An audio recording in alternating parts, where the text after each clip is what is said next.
2024 में होने वाले लोकसभा चुनाव के चलते एक तरफ तो राष्ट्रीय स्तर पर बीजेपी के ऊपर निशाना साधते हुए मोर्चा बनाने की तैयारी चल रही है, वहीं दूसरी तरफ विपक्षी दलों में तनातनी नजर आ रही है। इसी के साथ ही कांग्रेस पार्टी मिलकर चुनाव लड़ने को तैयार है, लेकिन पीएम पद पर कौन रहेगा, इस बात पर विचार चुनाव बाद किए जाने की बात कही जा रही है।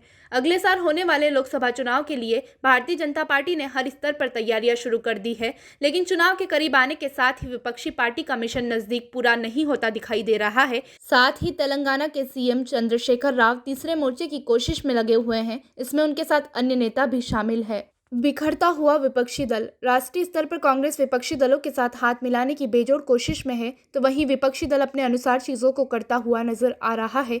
जहां त्रिपुरा के विधानसभा चुनाव में कांग्रेस और लेफ्ट ने साझेदारी के साथ चुनाव लड़ा, तो वहीं केरल में ये पार्टियां एक दूसरे के विपरीत थी।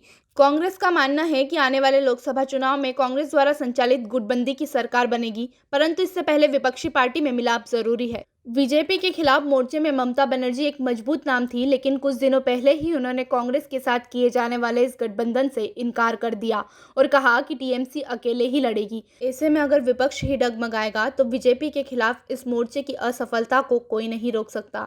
वहीं जेडीयू नेता नीतीश कुमार कांग्रेस से कह चुके हैं कि आप साथ होंगे तो बीजेपी 100 सीट पर ही सिमट जाएगी, लेकिन ऐसा कुछ नहीं हुआ। कांग्रेस के लिए क्या है मुश्किलें?